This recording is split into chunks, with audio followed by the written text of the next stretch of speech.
Kabajamtootaaf jaallatamtoota hordoftoota YouTube chaanaalii Dirree Barnootaa. Akkam jirtan nagaa keessanii? Nageenyi badhaadhaa.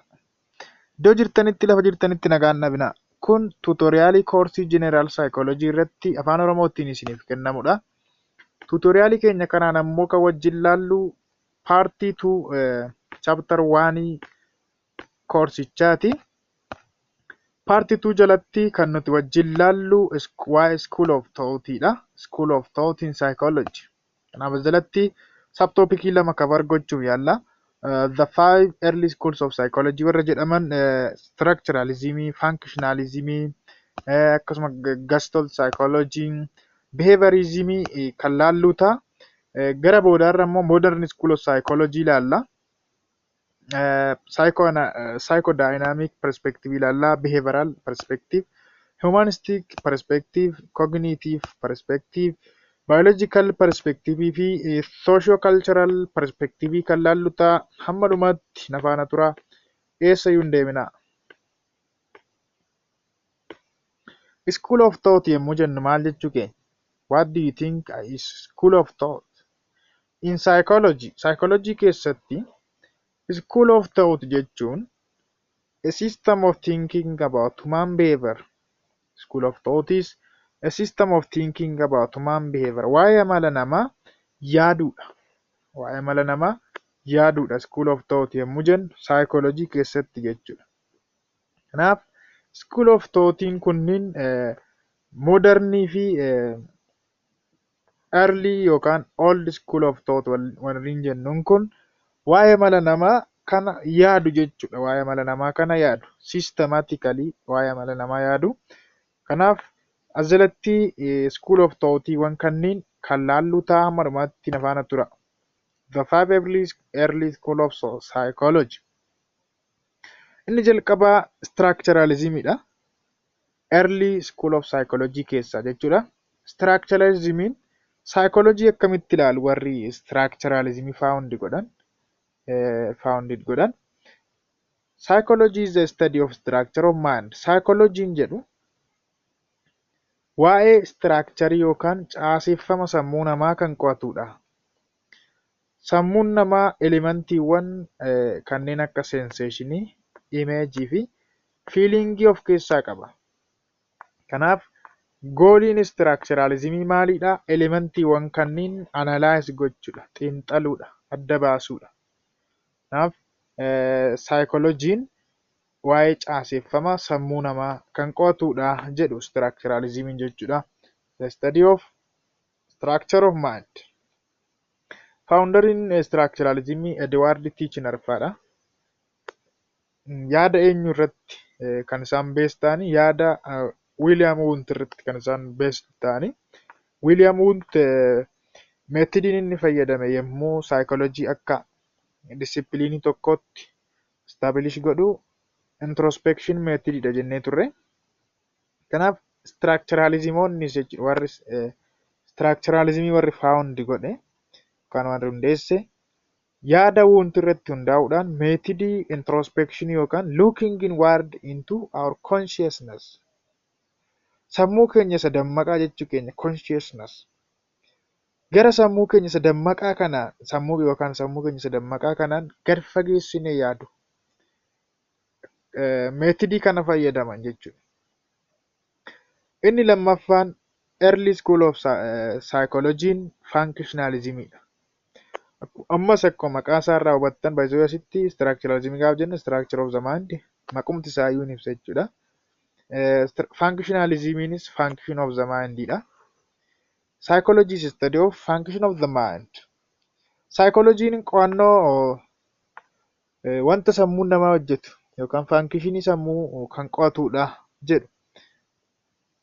Warri functionalismii hundeesse kanneen akka William M fa'aati jechuudha. Gooliin isaanii maal gochuudha? Examine how the mind allows people to function in the environment. Sammuun namaa kun namni tokko akkamitti yookaan sammuun namaa kun akkamitti akka function godhu yookaan akkamitti akka hojjetu baruudha, examine gochuudha, hubachuudha. Gooliin isaanii jechuudha. Inni itti aanu Gestalt psychology'dha. Gestalt psychology'n ammoo Psychology'n maal qo'achuu qaba jedhu, psychology is a study of whole mind than its parts. Kana jechuun psychology'n sammuu namaa akkuma jirutti waliigala isaa qo'ata.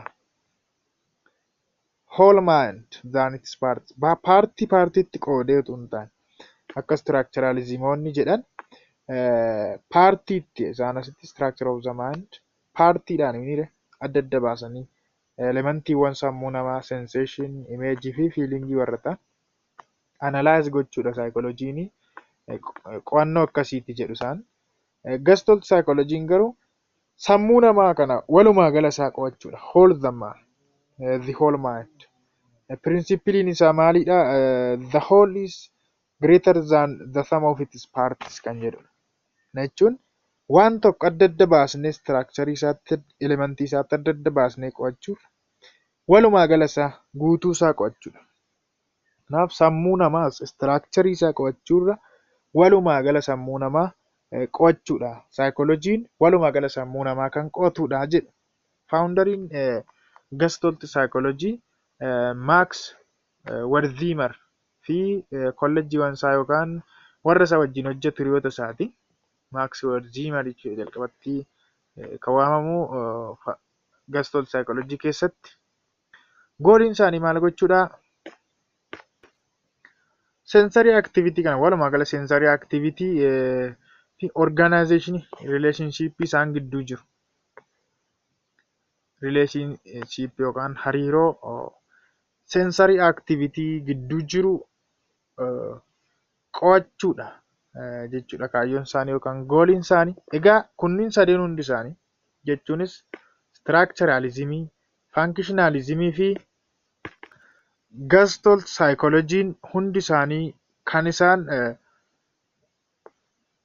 hubachuuf yaalan yookaan all the three schools of thought try to examine the conscious human mind. Wanti isaan hubachuuf yaalan yookaan examine gochuuf yaalan conscious human mindidha yookaan sammuu namaa isa dammaqa niqaata hilliinaa isa jennuun kana jechuudha. Egaa sammuun namaa paartii sadiidha kan inni qabu jedhu psychologistoonni. Conscious'n hin jira iddoo kana gidduu keessa jechuudha. Jala mataa gubbaa conscious'n hin jira. Gidduu keessa subconscious'n hin jira. Subconscious'n hin jira gidduu keessa. Bottomii ammoo unconscious paartiin hin jira. Kanaaf isaan kun sadeen kan isaan irratti focus godhan yookaan examine gochuuf try godhan yaalan conscious paartii isa ta'edha. Inni kun ammoo internaalidha. No visible waan mul'atu internaalidha jechuudha keessa namaatti. Hidden experience of human beings muuxannoowwan dhala namaa warra dhokatoo. Inni arfaffaa irratti dhufu behaviorismidha. Behaviorism'n ammoo faallaa jaraa kan ta'e wanta observable ta'edha. Inni kun unobservableidha. Internal, non-visible yommuu jennu waan hin mul'annedha. Isaan sadeen jechuudha. Gestalt psychology, structuralism fi functionalism. Behaviorism bira yommuu dhuftan ammoo psychology'n jedhu psychology akkamitti ilaalu? The study of observable and measurable behaviors, not about hidden mental process. Psychology'n kan inni qotu wanta hin mul'anne yookaan waan sammuu namaa keessa dhokate utuu hin ta'in observable waan ta'ee fi measurable waan ta'e waan mul'atuu fi waan safaramuu danda'udha. Amala namaa isa mul'atuu fi amala namaa isa safaramuu danda'udha jedhu psychology'n isa qo'ata jedhu behavioristoonni. Founderiin isaanii John B. Watson fa'adha. Founderiin behaviorism. Akkasuma followeroonni isaa yookaan proponentiin biraan jiru kan akka Thorndike fi F. Skinner. Isaan kun followeroota Watson jechuudha. Warra yaada isaa deeggaranidha. Yaada behaviorism warra deeggaranidha. Gooliin isaa maalidha? To observe the effect of the environment on the behavior.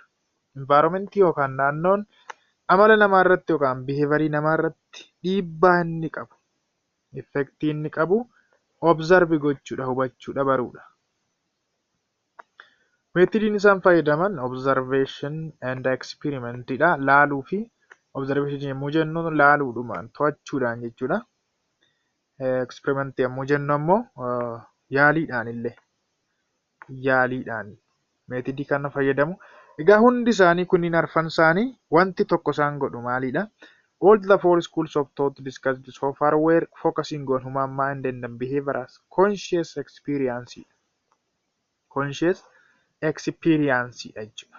Kana jechuun sammuu namaa isa dammaqa yommuu human mind fi behaviorii qo'atan maal irratti focus godhan? Conscious experience irratti focus kan godhanidha. Inni shanaffaa irratti dhufu garuu unconscious experience irratti focus kan godhu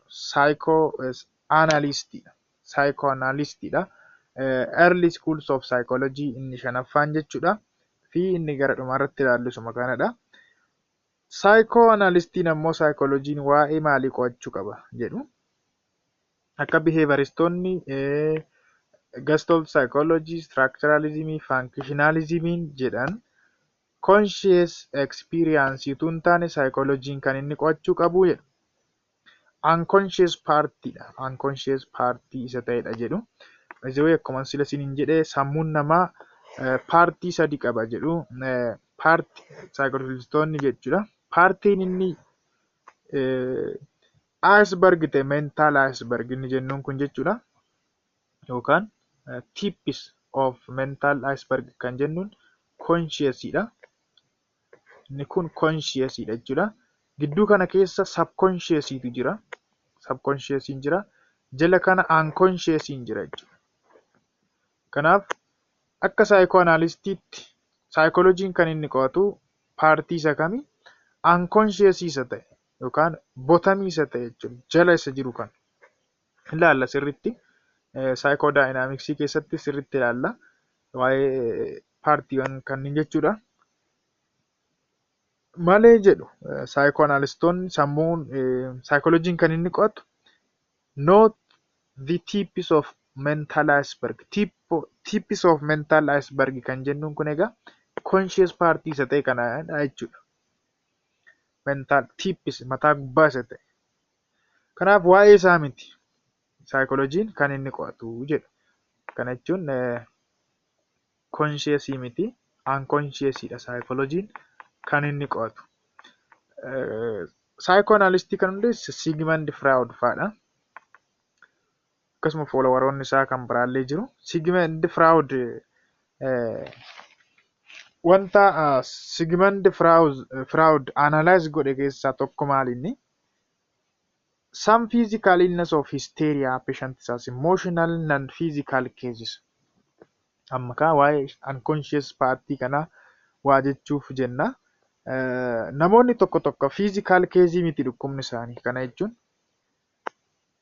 physically utuu hin dhukkubsatin psychologically dhukkubsatanii isa bira deemu turan. Sigmund Freud bira deemu turani. Kana jechuun fakkeenyaaf yeroo covidii sana yaadattu yoo ta'e namoonni baay'ee yaaddanii yookaan sodaatanii dhukkubicha sodaachuurraa kan ka'e ta'uu danda'a. Sababa adda addaatiin ta'uu mala. Utuu hin dhukkubsatiin utuu dhukkubichaan hin qabamin jechuudha. Sodaamarraa kan ka'e mana yaalaa fa'aa deemanii naqabeera dhukkubsadheera maal jedhanii fa'aa himatu ta'a.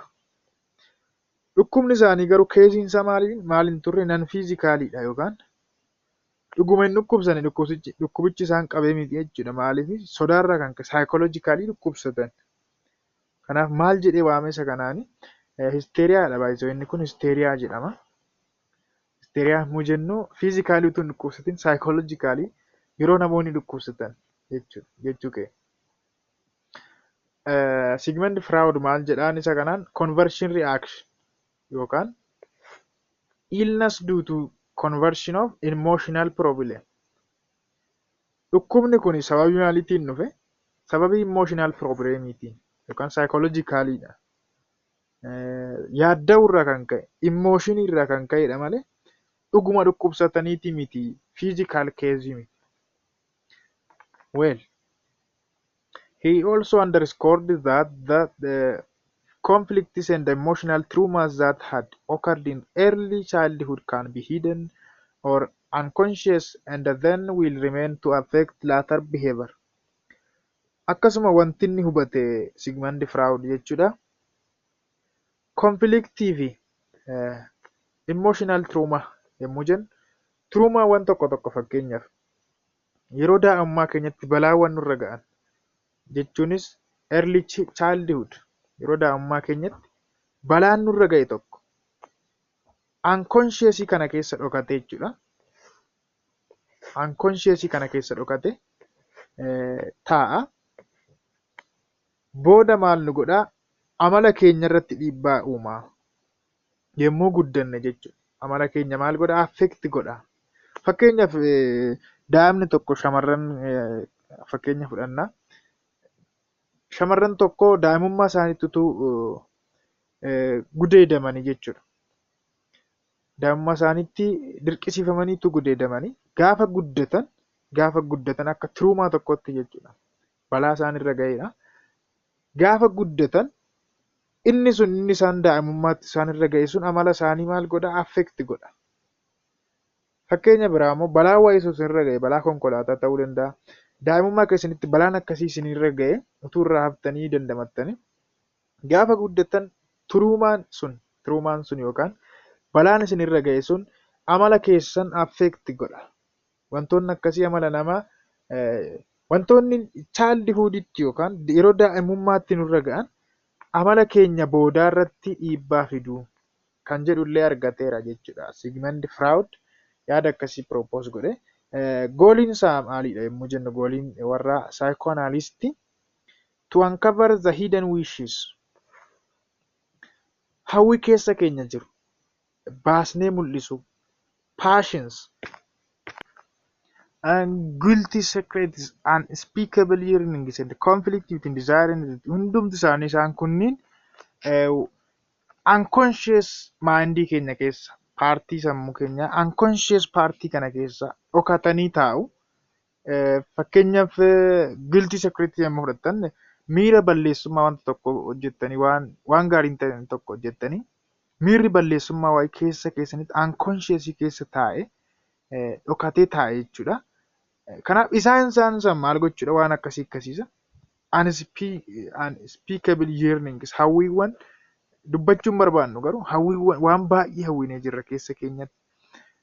Desire fi duuti waan barbaannu waan hawwinu wayii gidduu yommuu walitti bu'iinsi uumamu waan akkasii sana uncover gochuudha yookaan baasuudha, qo'achuudha jechuudha. Meetodiin inni fayyadamu psychoanalystoonni meetodiin isaan fayyadaman clinical case'dha. Taansinee kan nuti ilaallu modern schools of psychology'dha. Asirratti jahaan isaanii kan ilaallu ta'a. Perspectives yommuu jennu maal jechuu keenya? The different assumptions or ways of explaining behavior. Perspectives are the different assumptions or ways of explaining behavior. Perspective yommuu jennu egaa ija waan tokko ittiin ilaallu jechuu keenya yookaan waan tokko yaada mataa keenyaan karaa mataa keenyatiin akkamitti akka ibsinudha. Kanaaf psychology keessattis perspective yommuu jennu karaa nuti amala waan tokko, amala nama tokko waan behaviorii karaa nuti ittiin ibsinudha jechuudha. Inni jalqabaa modern school of psychology'n psychodynamic'dha. Psychodynamic'dha. Beeziin isaa eessaa dhufe? Psychodynamic'n originiin isaa jechuudha eessarraa madde? It has its origins in Freud's theory of psychoanalysis. Psychoanalystiin maal jedhee ture? Kaayyoon psychology yookaan psychology'n wanti inni qo'atu unconscious part of the mind'dha. Sammuu namaa unconscious ta'edha. Kanaaf psychodynamic'n achirraa originiin isaa achirraa kan dhufedha. Behaviory amma maal jennee turre sila school of thought'ii jalatti waa'ee human behaviorii kana think gochuudha, yaaduudha. School of thought'ii ni jennee turre. Kanaaf modern schools of thought'iin kunis modern schools of thought or perspectives kunniinis waa'ee amala namaa kana think godhu jechuudha. Human behaviorii kana think godhu. Human behaviorii maaltu determine godha yookaan maaltu murteessa? Namni tokko amala wayii akka qabaatu maaltu taasisa? Namni tokko akka wayiitti yookaan akka ta'e wayiitti akka behave godhu maaltu isa taasisa kan jedhu irratti jechuudha. Perspektiivii mataa isaanii kan dhiyeessan. Well, psychodynamicin kan inni irratti emphasize yookaan focus godhu unconscious dynamic irratti within the individual such as inner forces, conflicts or instinctual energy. Chapter ittaanu keessatti ilaalla. Namni dhalli namaa conflictii keessa jiraata. Energy keessa keenya waan tokko akka goonu force kan nu godhutu jira. Inner force waan tokko akka hojjennu kan nu dhiibutu jira yookaan kan nu dirqamsiisutu jira. Keessattuu conflictii kanarratti keessa keenya maaltu jira? Keessa sammuu namaa id ni jira, ego ni jira, akkasuma super ego ni jira. Egaa namni tokko ofiisaa wajjin kan wal lolu sababii wantoota kana sadeeniifi jedhama. id akkamitti pronounce gootu ishee kana? id or id. Sababii wantoota kana sadeeniif namni ofiisaa wajjin konfiliiktii keessa jiraata. Ofiisaa wal lola jechuudha. Idiin waan si gammachiisu qofa akka gootu kan forced si godhuudha. Inner forced jechuudha. Waan si gammachiisu qofa akka hojjettu. Super egoon ammoo mooraalii hawaasaa akka eegdu. Wanti si gammachiisu qofa otoo hin taane wanti ati gochuu qabdu. Wanti si gammachiisu ati gochuuf jettu sun mooraalii hawaasaatti bu'aa laata. Moraaliidha moo immoraaliidha? Fakkeenya salphaa tokko isinii kaasaa. Shamara tokko kan dubartii tokko karaa gubbaarratti jechuudha. Karaa gubbaarratti isin dhiira taatanii ishee wajjin saalqunnamtii saalaa gochuudhaaf utuu barbaaddanii idiin ishee wajjin akka saalqunnamtii saalaa raawwattan kan isin gorsuu jechuudha keessa keessanii. Fakkeenya kun dhiifama naa godhaati. Super egoon garuu safuu hawaasaa namni maal siin jedha? Karaa irratti moo iddoo akkasitti moo siin jedhee keessa keetii si lola jechuudha. Egoon ammoo maal jedhaa? Baalaansi godhi garuu akka simmiinetti mooraalii hawaasaa akka eegutti jedheetu araarsa jechuudha. The executor director jedhuuni. Executive director. Kana jechuun baalaansi godheetu araarsa. Asitti minii fakkeenyaaf asitti minii achi iddoo akkasiitti fa'a. Maal akkasii wayyuuree jedhee si gorsa jechuudha. Egoon gaaf sana jara lamaan kana araarsa. Kanaaf namni kanarraa kan ka'e sababii jara sadeen kanarraa kan ka'e konfliktii keessa jiraata. Fuulduratti bal'inaan ilaalla. Inner forcetu jira, instinctual energytu jira jechuudha. Dhalootuma keenyaan humnoota nu keessa jiran, energy nu keessa jiran jechuudha. Psychodynamicin egaa namni tokko akkasitti akka behave godhu kan godhan jara kana jedha. The role of childhood experience in shaping adult personality. Kana jechuun wantoonni nuti daa'imummaatti keessa darbine amala keenya bocu, personality keenya, namummaa keenya bocu. Wantoonni daa'imummaatti nurra ga'an sila maal jennee turre psychoanalysis keessatti tiruumaa fi konfliktiin daa'imummaatti nurra ga'an childhood yommuu turre nurra ga'an booda keenya amala keenya affect godhuu jedhanii turame. Yes, psychoanalyst dynamicinis achumarraa originiin isaanii jenneerra. Kanaaf wanti daa'imummaatti wantoonni nuti experience wanti nuti daa'imummaatti dabarsine amala keenya adulthood keenya amala keenya isa booda shape godhu ni bocu kan jedhudha. Well, egaa walumaa galatti psychodynamic yommuu ilaaltan namni tokko akka wayiitti akka behave godhu kan godhan wantoota unconscious mindii kana keessa dhokatanii jechuunis yeroo daa'imummaatti ekspiriyaansiiwwan keessa dabarre sun jechuudha. Eessa dhokatu? Sammuu namaa isa hin dammaqne yookaan unconscious bottomii isa ta'e kana keessa dhokataniitu booda keenya irratti dhiibbaa nurratti fidu. Akka wayiitti akka behave goonu nu taasisu yookaan amala keenya bocuudha. Behavioral perspectiviin ammoo maal jedhu? Lakki isaan sanniin utuu hin taane amala keenya kan bocu wanta nuti barannuudha. Ekspiriyaansii nuti keessa darbinudha. Kana jechuun learningidha. It emphasizes on the role of learning experiences play in shaping the behavior of organism. Psychodynamicin childhooditti wantoota nurra ga'anidha. Amala keenya shape kan godhu jedhan. Behavioral perspectiviin ammoo lakki wanta daa'imummaatti keessa darbine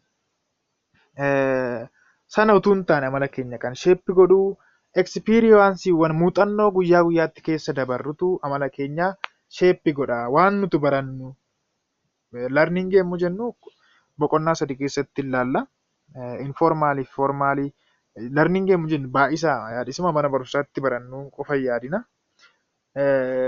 Experienceewwan kunniin amala keenya shape godhu jedhu behavioral akka behavioral perspectivitti jechuudha.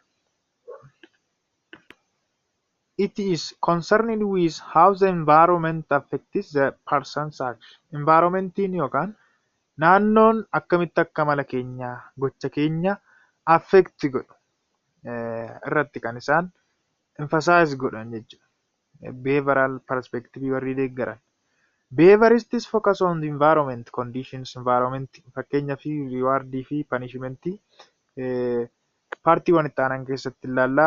Rewardii yommuu fudhattan amala keenya maintain godhu jechuunis waan tokko akka nuti daballee hojjennu waan gaarii tokko yommuu hojjennu rewardii nu godhu daballee akka hojjennu waan sana jechuudha. Maintain amala sana yookaan specific behaviorism maintain akka goon akka caalaalumatti iyyuu akka fooyyessan reward nu godhu. Punishment yommuu jennu immoo amala sana akka dhiifnu discourage nu godhu. Kanaaf isaan kanatu namni wayii yookaan namni tokko yookaan organismiin tokko akka ta'e wayiitti akka behave godhu murteessaa akka behavioral perspective jechuudha. Kanaaf sammuun jedhu mind is less useful in understanding human behavior. The way behavioral perspective gaaf jennu black box approach jedhamuudhaan illee waamama. Maqaa kanaanis waamama. Sababni inni akkas jedhameef ammoo sammuun namaa kun amala namaa hubachuudhaaf less usefulidha. Haga kana barbaachisaa miti waan jedhaniifidha jechuudha. Sammuun namaa just amala namaa hubachuudhaaf gahaa miti. Amala namaa shape kan godhu maalidha? Environmentidha. Learning experience.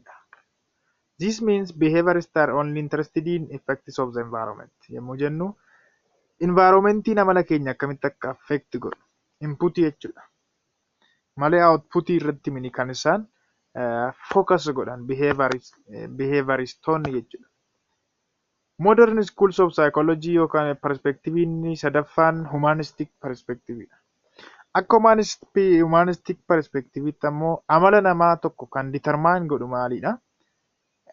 Nama ta'uu keeti yookaan unique ta'uu keeti. Ati nama kamirraayyuu adda. Sila maal jennee turre daayinaamikii keessatti psychodynamic keessatti unconscious dynamicidha jennee turre amala namaa kan shape godhu unconscious dynamicidha jedhan. Behavioraliin ammoo learningidha. Learning experienceidha. Amala namaa kan shape godhu. Humanistic perspective ammoo lakki learningism jechuunis environmentism unconscious dynamicism amala namaa shape kan godhu homaayyuu mini free will qabda jechuunis fedhii bilisaa qabda. Kanaaf fedhii bilisaa kanatti fayyadamte potentiaalii qabdutti fayyadamte jechuunis humna qabdutti fayyadamtee lafa yaadde ga'uu hin dandeessaa, abjuu kee dhugoomfachuu hin dandeessaa. Developing human potential to its fullest. Self-actualization yommuu jennu egaa galma yaadan ga'uu yookaan abjuu ofii bira ga'u waan yaadde bira ga'uu hin dandeessaadha. Sababni isaas you are unique human being. According to this perspective, human behavior is not determined either by unconscious akka psychodynamic jechuudha. Unconscious dynamicdhanis miti. Environmentidhanis miti akka warri behavioral perspective jedhan. Environmentidhanis miti. Rather, it emphasizes the uniqueness of human beings and focuses on human values and subjective experiences. Namni subjective experience qaba yookaan experience kan mataan isaa ta'e qaba jechuudha. Kanaaf uniqueness amala uniqueness isaa irratti hundaa'e self actualization bira ga'uu hin danda'a. Namni uumama isaatiin creative jechuunis the goal of humanistic psychology was helping people to express people's creatively and achieve their full potential for or self-actualization. Gooliin isaanii namni amala isaa unique kana fayyadame creative akka ta'u, akka waa uumuu danda'uu fi galma akka ga'u, abjuu isaa bira akka ga'u gargaaruufidha jechuudha. Kaayyoon isaanii. Inni arfaffaan modern school of psychology cognitive perspective. Cognitive perspective ammoo kan isaan irratti emphasize godhan yookaan focus godhan maaltu sammuu namaa keessatti ta'aa jira. Emphasizes what goes on in people's head. Sammuu namaa keessatti maaltu akka ta'aa jiru. How people reason. Namni akkamitti yaada. How people remember. Namni maal akkamitti yaadata. Afaan akkamitti hubata, understand godha. Rakkinoota akkamitti fura, experience isaa, amantaa isaa, yaada isaa akkamitti ibsata kan jedhu irratti kan isaan focus godhan jechuudha. This perspective is concerned about mental processing. Egaa cognitive akkuma isaarraa immoo hubattan wanta sammuu namaa keessa jiru tokko namni akkamitti akka yaadu mental process irratti jechuudha kan isaan focus godhan. Isaa wajjin concerned ta'e yookaan wal qabata. Well,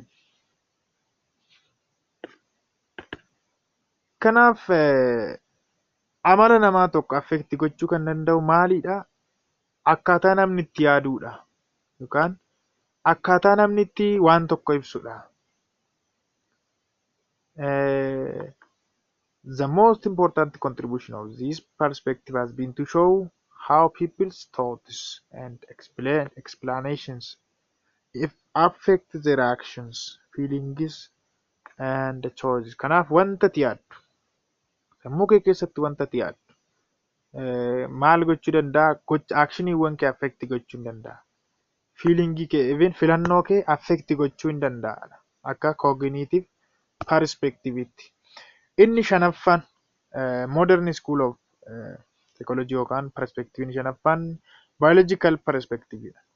Akka biological perspective itti ammoo amala namaa determine kan godhu. Maalidha jedhu wanta nuti abboota keenya irraa dhaalledha. Genetic heritage'dha. Focusiin isaanii inni ijoonsa kanadha. Genetic heritage'tu amala namaa tokko determine godha yookaan akkaataa abbootiin keenya itti yaadan amala isaanii maalii isaaniitu amala keenya irratti dhiibbaa qabaata. It focuses on how the body affects behavior. Body yookaan qaamni behaviorii keenyaaf akkaataa itti yaadnu, feel goon, thought, akkaataa itti yaadnu maal affect godha. Kanaaf maal jedhu akka biological perspective itti keemikaalonni sammuu keenya keessaa burqan hin jiru. Told is that the brain and the various brain chemicals affect psychological processes such as learning. Keemikaalonni sammuu keenya keessaa burqan jechuudha. Biological processii keenya affect godhu. Fakkeenyaaf akkaataa itti barannu, performaansii keenya, perceptionii keenyaa fi experience fi emotionii keenya. affect godhu keemikaalonni sammuu keessaa burqan kun just biology irratti jechuudha kan isaan focus godhani. Akkasumas this perspective underscores that biology and the behavior interact in a complex way. Biology fi amalli yookaan behavioriin karaa wal xaxaa ta'een interact wal godhu. Kana jechuun biology'n amala namaa maal godha? Affect godha. Amalli namaa immoo deebisee biology affect godha. Behavior in turn affecting biology. Well, it also emphasizes the idea that we are physical beings who evolved over a long time and that genetic heritage can predispose us to behaving in a certain way. Akkaataa wayiitti yookaan akka wayiitti akka yaadnu kan nu godhu, akka behave goonu kan nu godhu, amala keenya determine kan godhu maalidha jedhu wanta nuti abboota keenyarraa dhaalledha, genetic heritage'dhaan waan dhufedha. Fakkeenyaaf jedhu warri biological perspective kana deeggaran jechuudha. Abbootiin keenya fakkeenyaaf abbaan keessan nacnaacaa yoo ta'e, amala akkasii qaba yoo ta'e, amala dafee aaruu, namaan faa waliin galuu, amala akkasii qaba yoo ta'e, amala keessan irratti dhiibbaa qabaata. Amala ijoollee isaa irratti dhiibbaa qabaata. Dhala isaa irratti dhiibbaa qabaata. Kanaaf namni ofii qofa mini kan jiraatu jedhu biological akka perspective kanaatti maal jedha? In a manner that our eyebrows involved to protect our eyes. Eyebrow yookaan nyaarri keenya qolli ijaa keenya ija keenyarraa balaa ittisuu mini ija keenya protect gochuuf kan isaan gargaarani. Akkuma kana jedhu we may have involved certain kinds of behavior patterns to protect our bodies and ensure the survival of our species. Speciesiin keenya akka itti fufu yoo barbaanne haa yaadnuufidha. Amma species yookaan sanyii keenya fuula duraattiif haa yaadnudha. Kanaaf har'a akkuma feenitti jiraachuu hin qabnu. Species keenya fuulduraatiif dhala keenyaatiif yaaduu qaban. Akkuma argine behave gochuu hin qabnu. Kanaaf egaa kunis yeroo tokko waanuma argaa jirrudha. Akkaataan abboonni keenya itti behave gochaa turan nurratti hamma tokko jechuudha dhiibbaa qabaachuu mala. Kun egaa akka biological perspective'tti. Well, inni dhumaa maalidha? Jalatti kan socio-cultural perspective'dha. Socio-cultural akka socio-cultural perspective'tti ammoo amala namaa determine kan godhu yookaan akka wayiitti akka yaadnu kan nu godhu, akka behave goonu kan nu taasisu hawaasa keessa jiraannuu fi culture'dha. Waa lama of keessaa qaba. Socialii fi culture of keessaa qaba. The focus is on the social and cultural factors that affect human behavior. Socialii fi cultural factor'iitu amala namaa affect godha. Human behavior affect godha. As a fish cannot live without water, human behavior cannot be understood without socio-cultural context. Namni qurxummiin bishaan malee jiraachuu hin danda'u miti. Namnis akkuma kanaa aadaa keessatti dhalate saniin ala ibsamuu hin danda'u. Yookaan amala nama tokkoo aadaa keessatti dhalate sanaan ala ibsuu hin dandeenyudha. Kana jechuun namni aadaa keessatti guddate fakkaataadha. Namummaa maal jedhu this perspective holds that humans are both the products and the producers of culture. Kana jechuun namni aadaa hin uuma yommuu sana produceridha jechuudha. Namni producerii aadaati jenna. Akkasuma aadaan deebisee nama uumaa jedhu. Kana jechuun aadaan amala namaa uuma. Amala namaatti shape godha. Yommuu sana productii ta'a jechuudha namni deebi'e. Kanaaf namni productiidhas produceridhas aadaadhaaf yookaan culture'dhaaf. Kanaaf egaa for instance, social psychologists examine how group membership affects attitudes and behaviors. Why people like spouse, lovers, friends, bosses, parents, and strangers affect us. Fakkeenyaaf namoonni nuti wajjin jiraannu akka Socio-cultural Perspective Itti amala keenya irratti dhiibbaa uumu. Fakkeenyaaf even qindoonni jechuudha yookaan maatii haadha manaa fi abbaan manaa amala walii akkamitti akka sheeppi godhan. Namni nu jaallannu yookaan hiriyaan keenya peer influence. Addumaa yeroo baay'ee wanti mul'atu friendiidha. Hiriyaan gadheen amala mancaasaa akka jedhamu sana. Hiriyaa gadhee faana gaafa ooltan amalli isaa amala keessan affect godha. Amalli isaa amala keessan irratti dhiibbaa fida. Isatti gara amala isaatti sheep ta'aa dhuftu jechuudha. Isatti ba'aa dhuftu. Boosis, parentis, warri kun hundi isaanii boosii keessan yookaan maatii keessan ta'uu danda'a. Amalli isaanii amala keessan affect godha. Amala keessan irratti dhiibbaa uuma gaafa isaa wajjin jiraattan jechuudha. Kanaaf akka socio-cultural perspective itti cultural ruliin, vaaluun, duudhaawwan adda addaa amala namaa maal godhu affect godhu. Akkasumas fiilingii namaa akka namni itti fiil godhu affect godhu perspective jedhudha.